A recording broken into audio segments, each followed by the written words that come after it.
Thank you for joining us for another edition of Behind the Final Call cover story. I know we still trying to work this thing out. I do understand that it is Friday and not Tuesday, but we are going to, inshallah, get a little bit better at this. But we definitely want to make sure that we were bringing you a very important issue of the Final Call.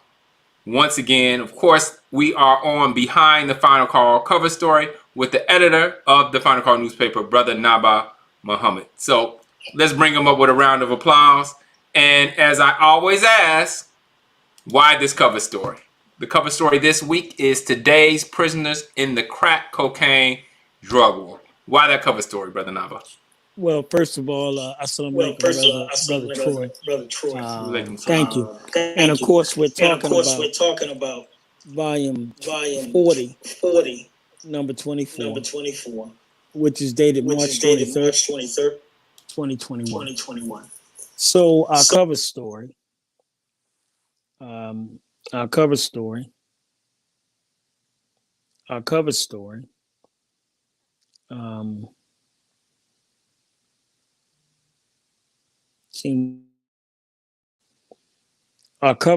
Can you hear me?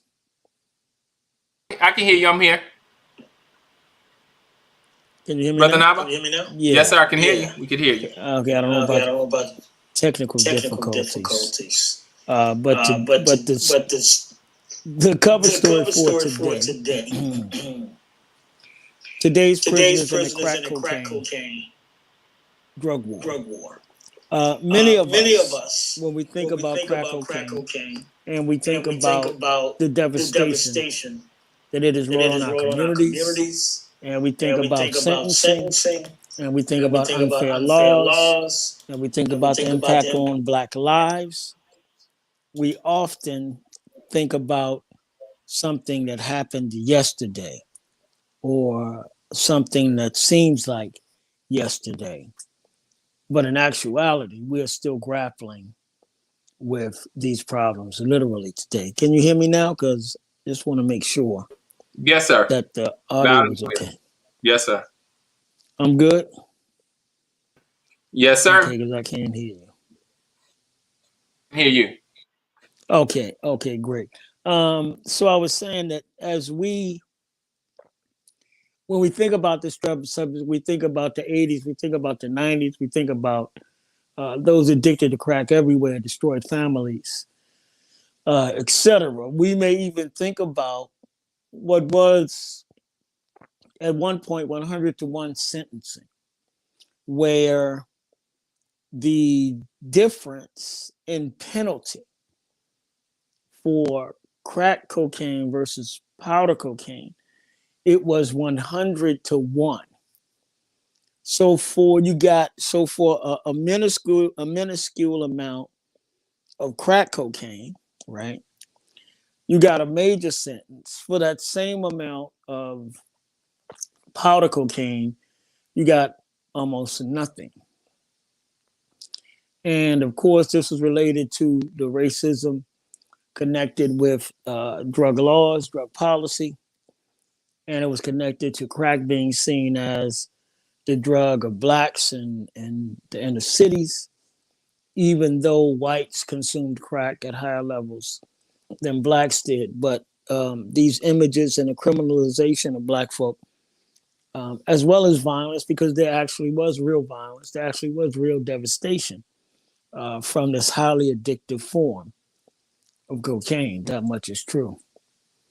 But it was the same drug as powder cocaine associated with the suburbs. Yet and still, it really, the focus of law enforcement was the inner cities, rounding up Black people, locking up Black men in particular. And we know that the current president, Joe Biden, helped make that happen. As architect, author of the 1994 crime bill and subsequent legislation, which I might add was also the baby of Bill Clinton. So we can never talk about what happened historically, talking about Mr. Biden without connecting him with Mr. Clinton and the politics that were at work, as well as the crisis, because there was a certain level of suffering that needed to be dealt with. But the mass incarceration of Black males was not the way to do it. And even as they were trying to craft these laws, there were always Black folk, even back then, that fought against imposition of these laws, that fought against unfair sentencing, that wanted alternatives, that wanted more done to solve the root causes of crime and drug addiction.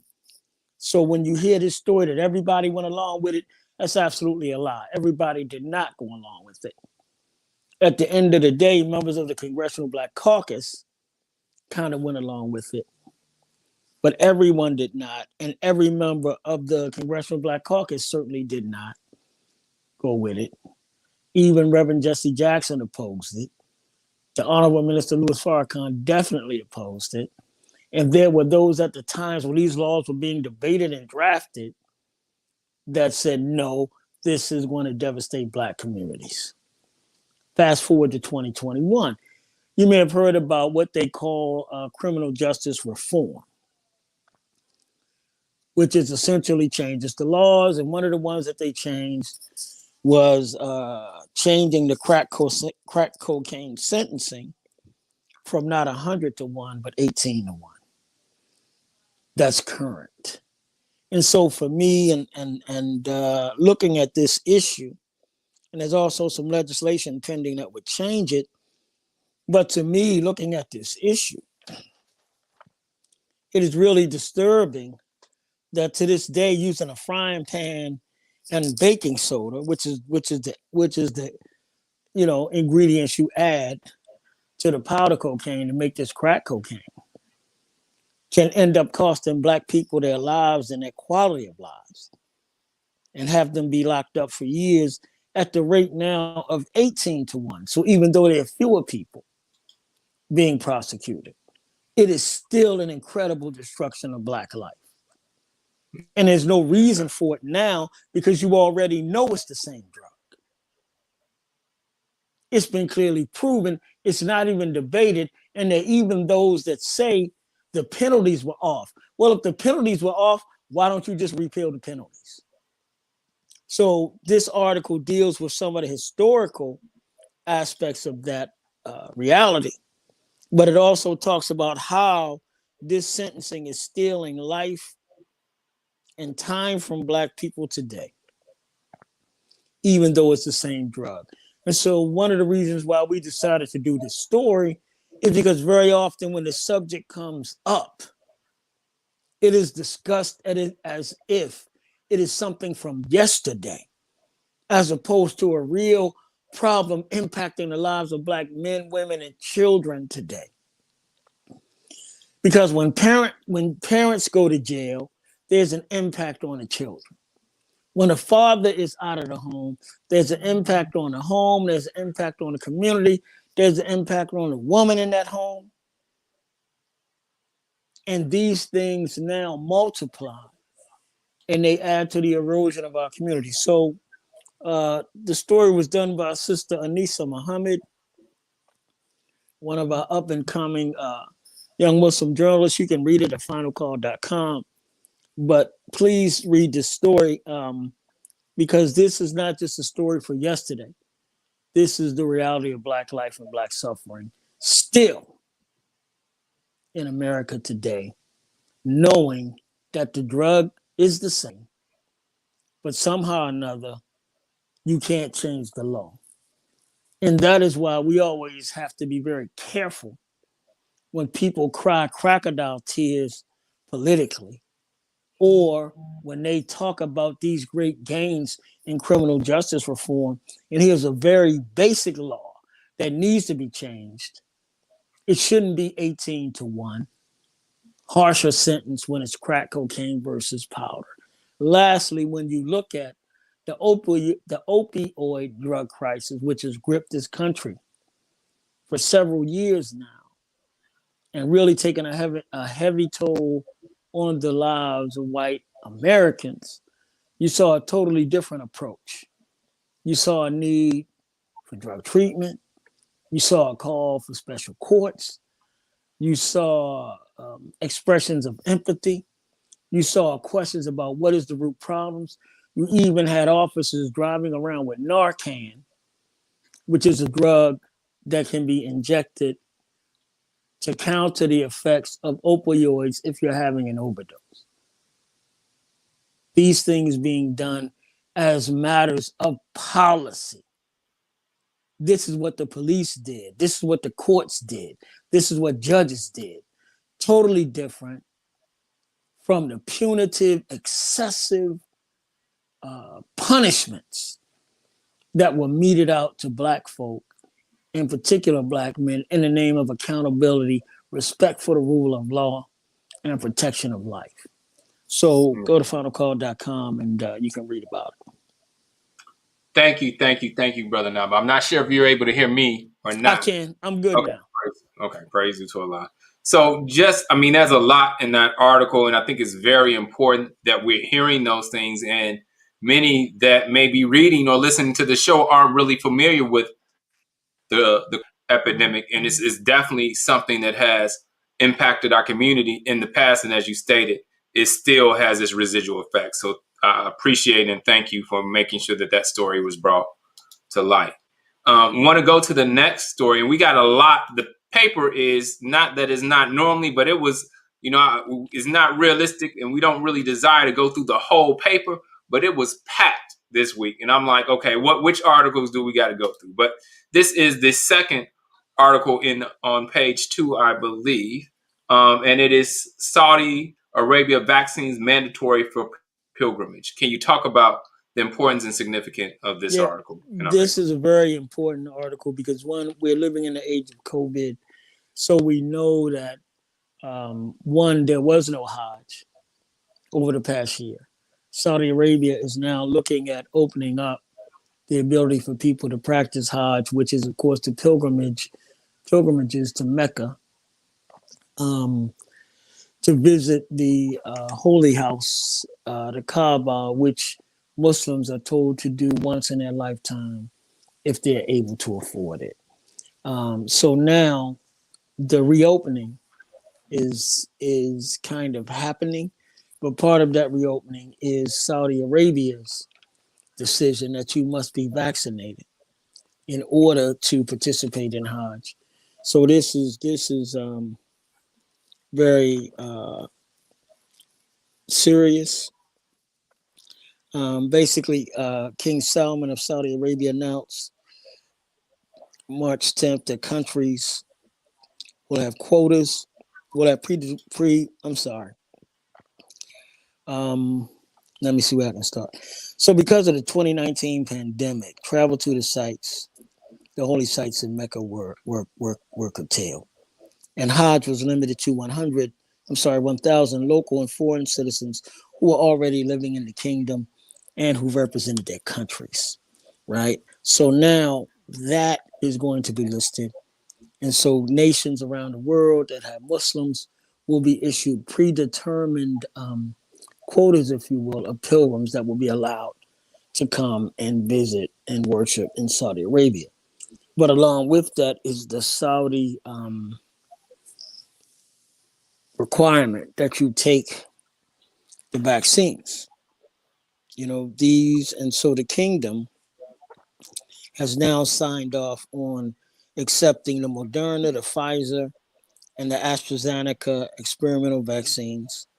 And they actually began to utilize the vaccine in its own residents in mid-December. So the Honorable Minister Louis Farrakhan, of course, of the Nation of Islam, has emphatically said, do not take the vaccines. He's outlined why in terms of our inability to be able to trust the United States government.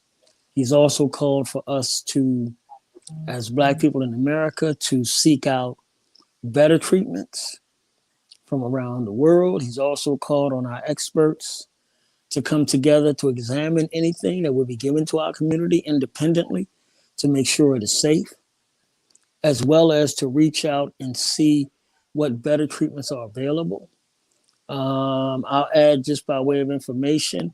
And the other thing that he called for was opening up Cuba, which has its own biotechnology industry and which also has its own vaccine program, which is actually the major one is entering its third phase now, which means this is the phase in which human trials are being employed. In other words, now in Cuba, people who volunteer are part of the trials to see if the Cuban developed vaccine will work. So these are the types of things that we believe need to be done in terms of these alternatives, given America's history of really medical misdeeds, and you could say even murder, and her mistreatment of Black people and history of medical experimentation. Does it make sense to simply trust these people with our lives? And so Minister Farrakhan has talked about this. Also, earlier this week, there was, this week, and a little bit the week before, you had European nations that shut down certain vaccines, actually the AstraZeneca vaccine.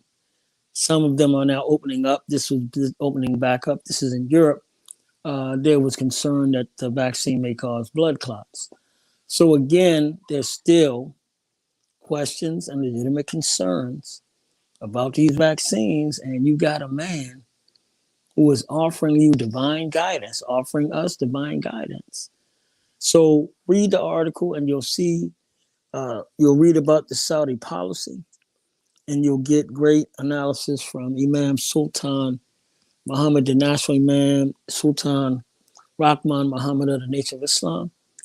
And you'll also get, of course, the words of the Honorable Minister Louis Farrakhan. So please check that out. Thank you, Brother Nab. And every time we bring up COVID, I try to make sure we pop in and make sure that you're checking out noi.org/vaccine. Scrolling right at the bottom of your screen, you can get resources and more information on why we are not taking this vaccine. So appreciate that, and definitely appreciate that insight and perspective. And that's the thing, is that I don't know if you've noticed these commercials that are being that are popping up on TV as well as social media. And it's just interesting how prevalent this perspective of just take it is. Even if they pose it as, it's something that you should consider or you should think about, they do not really present a very balanced perspective. So it's very important that you stay in tune with the Nation of Islam and the Final Call newspaper, because we're giving you what you're not going to find. And what's not, in many instances, is even allowed to be shared in many other media platforms. So yeah, thank you for that. So we're moving to another COVID story, and that is Biden signs major COVID-19 rescue plan, but can U.S. survive internal division? Yeah, well, we know that President Biden recently signed the American Rescue Plan. And this historic legislation, the president said, will deliver relief to millions of people. And he made the announcement on March 11th in his first primetime address. It includes $1,400 in direct rescue checks or payments, which, we hear so much about. Give me my stimulus.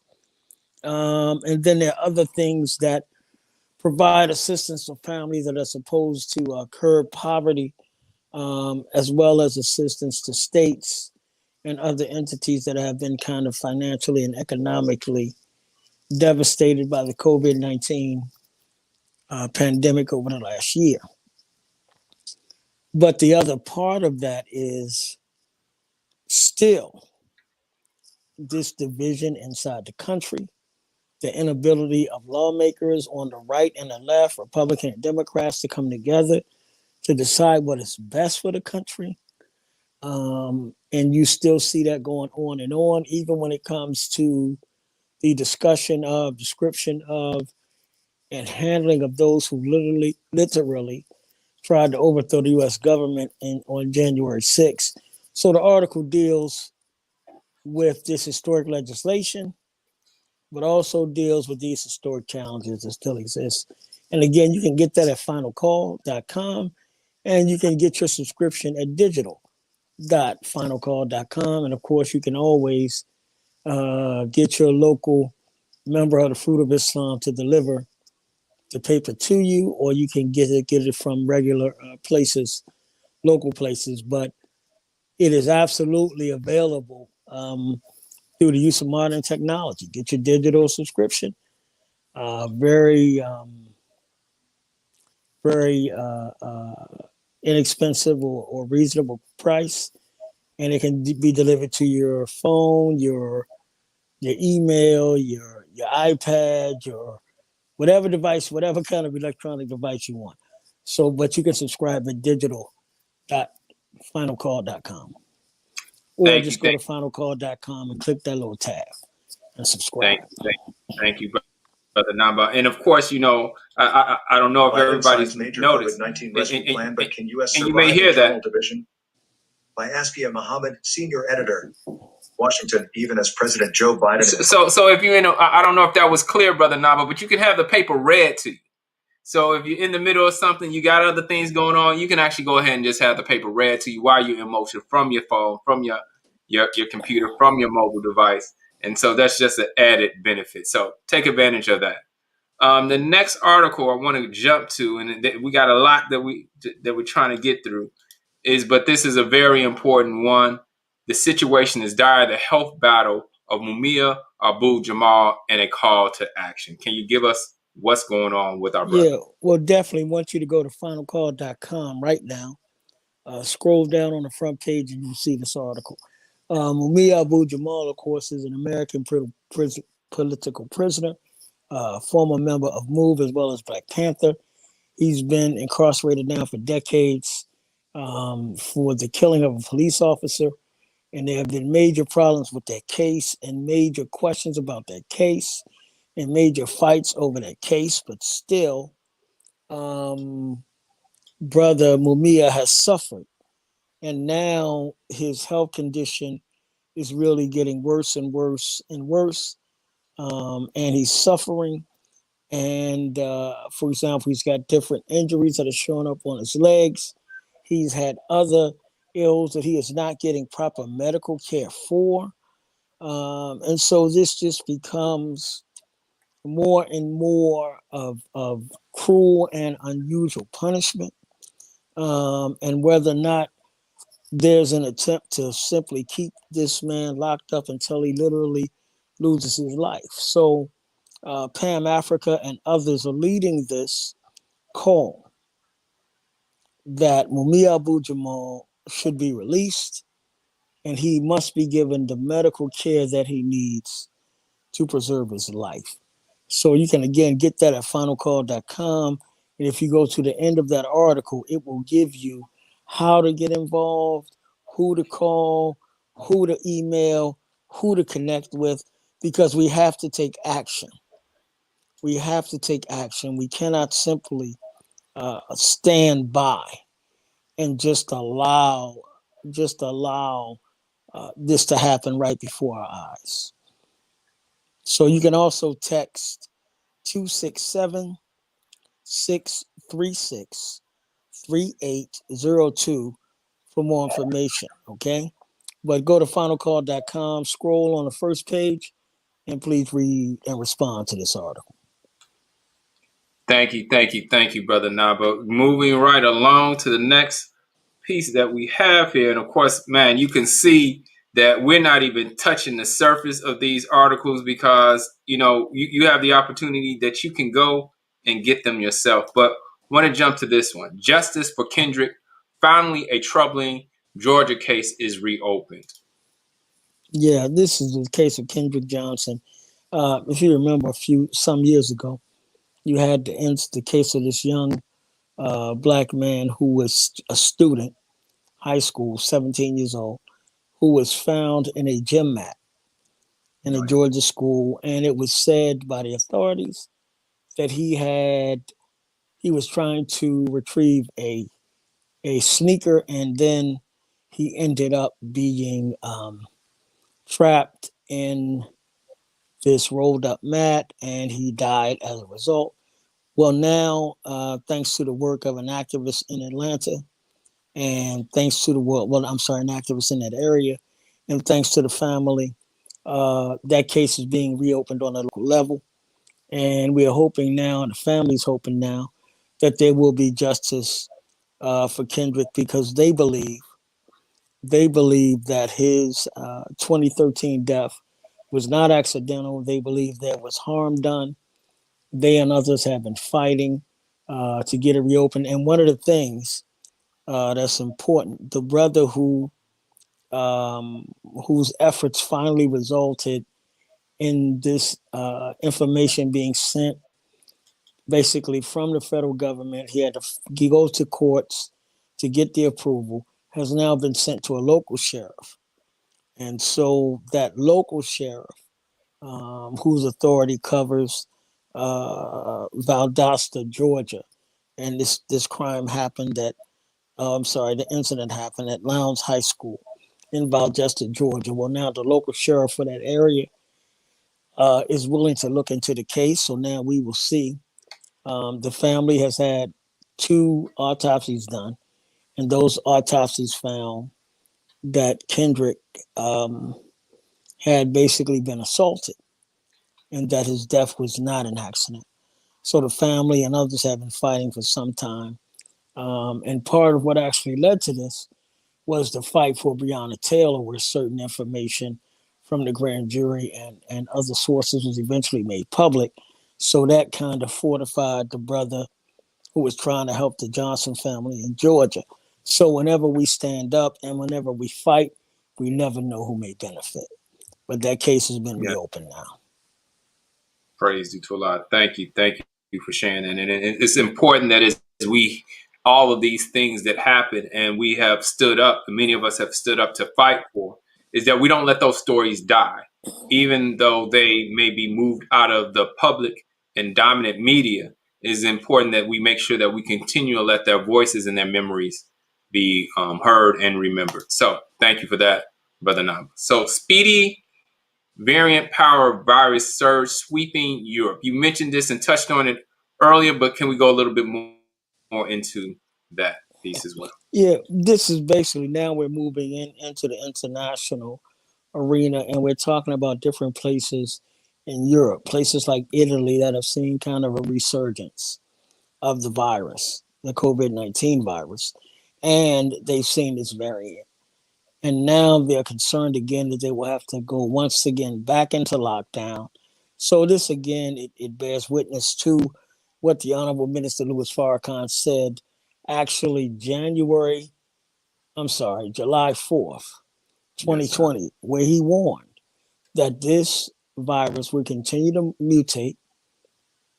And he talked about how it changes and how it would not be stemmed by the science of this world. So definitely check that out and see how this thing continues to spread and see the inability of this world and their scientists to stop it. And again, read it, finalcall.com. Get your subscription so you don't miss good information like this every week. Thank you, Brother Naba. And it's important. I always got to plug it, and I'll keep on. NOI.org/vaccine. Make sure that you're being informed of what's going on and how you can better respond and address those types of things that are going on. It looks like I missed an article, but I know we have to touch on this one, and let me bring it up really quickly, is that there's a documentary that was mentioned during Savior's Day, and the article actually is right. Mm-hmm. Yeah. So new documentary sheds light on medical misdeeds, atrocities. Can you give us a little bit about that article? Yeah, well, this is a new documentary, Medical Racism, the New Apartheid, which basically talks about different challenges with vaccines, different challenges in terms of government and its involvement and the medical industry and medical doctors and their roles as well as other professionals in doing things that have impacted the lives of Black people and others. So, Medical Racism, The New Apartheid is a documentary really led by Robert F. Kennedy Jr., who has been an advocate for safe vaccines, and Student Minister Abdul Malik Saeed Muhammad out of Los Angeles, who formerly was known as Tony Muhammad, who has also been working on this issue. So again, go to finalcall.com, go to the website that is mentioned in that article, and just see and listen for yourself. And you decide what makes sense. You decide what you want to believe. But it's much better to have all sides and make a decision than to have one side and one side only, and the side you're listening to is the side of people who have plotted against you since before you got here. And I'm talking about the ones plotted against have been Black, and the ones being urged to take these experimental vaccines are Black. There's no talk of anything else. No other problem. Not how do we eliminate high blood pressure? How do we eliminate sickle cell anemia? How do we curb obesity? How do we make sure that Black folks get healthy food? How do we make sure that education works? How do we end violence? None of that. Not at all. But these same people are telling you, trust us, let us jab you with this needle. In some cases, promising people free marijuana. In other cases, promising people's phones and other little trinkets. But I say to you, brothers and sisters, with deep humility, don't believe the words and the tricks and the lies of someone who has never told you the truth. Listen to a man who has a 60-plus year history of standing up for you, and a man who is hated because of his advocacy for you. And that man, of course, is the Honorable Minister Louis Farrakhan. So, of course, you're free to do whatever you want to do. But I think you would be wise to try to get some information and learn a little more, as opposed to trusting people who have shown they are completely and totally undeserving of our trust. Yes, praise it to Allah. Thank you for that. And I thought you was about to. I guess this ages me a little bit, but I think about the group Public Enemy. Don't believe the hype. So basically, make sure that you check out. Man, the documentary is very compelling. So if you have not had a chance to see it yet, it's free for a limited time. I don't know what that limited time is, but you can check that out now at the address that's scrolling at the bottom. And one of the things that's important is that many of you may have seen it during Savior's Day, but that was not the entire documentary. So take the opportunity to see the documentary in its entirety right there, medicalracism.childrenhealthdefense.org. And I'm going to jump right now to the next piece, which I know you're probably a little familiar with this, the editorial of the paper, Kind Words Can't Save a Troubled Nation. Well, this is our editorial, and of course, my direct writing. Mr. Biden delivered a significant speech March 11th. And in that speech, it was a much different kind of speech than what we've seen the last 4 years under his predecessor, Donald Trump. And there were calls for unity. There were calls for America to come together. There was recognition of the loss over the last year. But again, despite all of those things, and if you go through the editorial, I kind of delineate some of these problems that America has and ask some basic questions like, can a country that can't decide what its national interest is that good? When the political leaders cannot decide what is best for the country, they can only decide what is best for their individual political careers or their political parties. So they literally would not support good things if they felt that somebody else got credit. That's problematic. You had a January 6th insurrection, not a riot. You had a rebellion fueled by the person who was then president, and you had an assault on the U.S. Capitol with the intention to stop the presidential election from being certified officially in favor of Mr. Biden. You had a police officer who died. You had about over 100 officers who were beaten and injured. The FBI just released yesterday or today, which would be March 19th, additional information about those who they said were extremely violent in this assault on the Capitol. You still have a coronavirus pandemic and questions and problems and unmet needs and confusion and even division on that level, and questions about what is the proper way to meet and overcome this crisis. So despite Mr. Biden's kind words are not enough to save a troubled nation. You need something more than that. And really what you need is divine guidance. And you are blessed, you meaning the United States, and actually we as Black people, and those who would listen, you are blessed with a man who has an incredible amount of inspired, directed, divine wisdom and guidance, and a man who provides a distinct voice of truth in a time of great trouble, and that man is the Honorable Minister Louis Farrakhan. And it is a shame that this man continues to be miscast. He continues to be maligned, and he continues to be lied against. But we will see soon, as the Quran says, for whom is the truth teller and who is the liar. We will see soon manifested who is going right and who is in error. And I'll just say this: if you look at where this country, the United States, is headed,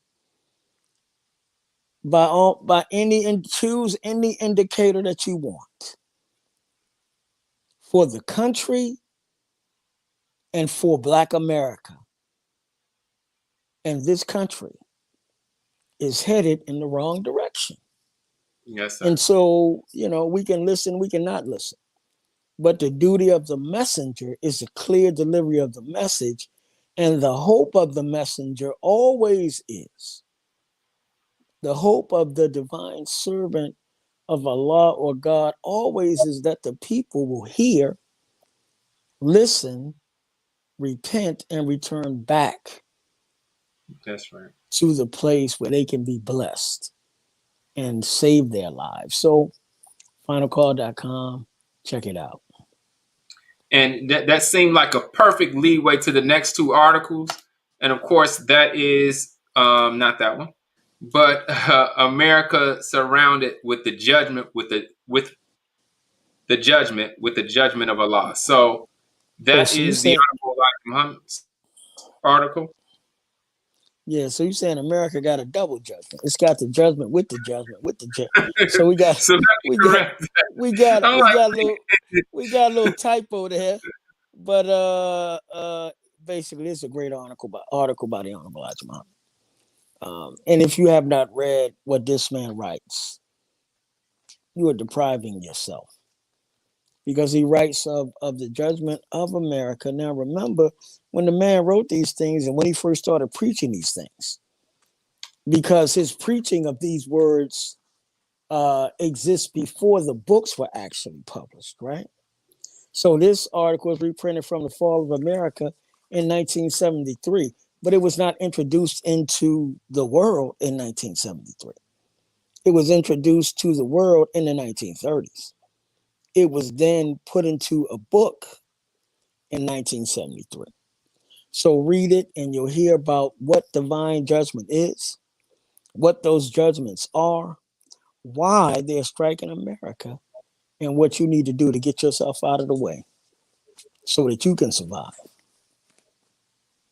Praise due to Allah. Thank you, thank you. And then the student, the premier student of this man, the most honorable Elijah Muhammad, the next article that we have, which you begin to talk about this man, the Honorable Minister Louis Farrakhan, and that article is The Signs of Distress, Confusion, Plaguing Men and Nations. And I got it right this time. Well, thank you, brother. We're going to have to get you a copy editor. But anyway, we're not going to get into that right now. But no, absolutely. Again, really, the title says it all. That's right. The signs of distress and confusion plaguing men and nations. If that is not a headline right out of the papers today and newscasts today when you watch and when you listen. So when you read the article, the minister walks you through what are these signs? What are they pointing to? What are they warning us of? And what is it that we need to know so that we can make scripture work for us, so that we have an understanding that helps us avoid those things that prophecy should help us avoid? Because prophecy is that which will come. History is that which has happened. There may be signs of prophetic events in the past, right? But prophecy means that something is going to happen in the future. So, look, read the article. You will also see how he reinforces and raises up the warnings of the Honorable Elijah Muhammad and brings them right now. So what the Honorable Elijah Muhammad was saying in 1973, the minister now brings it right up into the 21st century and is now saying to us, look, this is what it said. This is what it means. And this is what you need to do to save yourself. Because again, we need that voice of truth in this dark time of deep trouble. Praise you to Allah. Thank you, thank you, thank you, thank you, thank you, thank you. I want to, before we end, and I wish I had the address, and I do have it right here, is that I would encourage you to check out the many messages and workshops that occurred during Savior's Day. I'm going to see if I can scroll through a few of them, but they're all available, and they're available free of, you can watch them free. There was at least, there's several. So just go to the website. You can see it right there, noi.org/SD2021, on topics ranging from marriage and male-female relationships to disaster preparedness, social media, talks about the giveaway that we had during the Savior's Day event. Because for those who may not be familiar with Savior's Day, it is the celebration of Master Fard Muhammad, who is the teacher of Elijah Muhammad. And you can find out more information by going to noi.org/SD2021. But we celebrate that similar to what many of our Christian brothers and sisters celebrate, how they may celebrate Christmas. So make sure you check that out. You can see we had a beautiful toy giveaway during that time where the children came out and were able to enjoy themselves, and we were able to enjoy them enjoying themselves by Allah's permission, as well as some of the other workshops that were included. We have the social media, which was done beautifully by the MGT Vanguard, the Muslim Girls Training General Civilization class. But the younger sisters, the Vanguard, did a beautiful job. And if you haven't seen what they've been doing on social media with reflecting Farrakhan, you want to check that out and check out those beautiful articles. And I think there's at least another one that may be in here, but I don't see it. I'm not going to look at. But hey, I don't have to, because you all are all going to get a subscription, a digital subscription to the Final Call newspaper, where you can check out the whole paper and see it in its entirety. We encourage you to do so. Brother Naba, any closing words? Well, I just say again, Brother Troy, thank you. We thank Allah for being able to work in this work continually. And we pray that he will continue to bless us with success. that we might continue to bring words that bring light, life, and power to our people. But I always say, brothers and sisters, look, read for yourself, examine for yourself. And if you find truth to it, take hold of it and use it to benefit your life. But don't reject something that you have not even taken the time to examine for yourself. Not wise, especially in an age and a day like this. Praise you to Allah. I don't have anything else to say except support the Final Call newspaper, support the brothers when you see them out in the streets, and support the digital edition by going to finalcalldigital.com. Until next time, behind the Final Call cover story, we look forward to seeing you again virtually. Peace. Assalamu alaikum.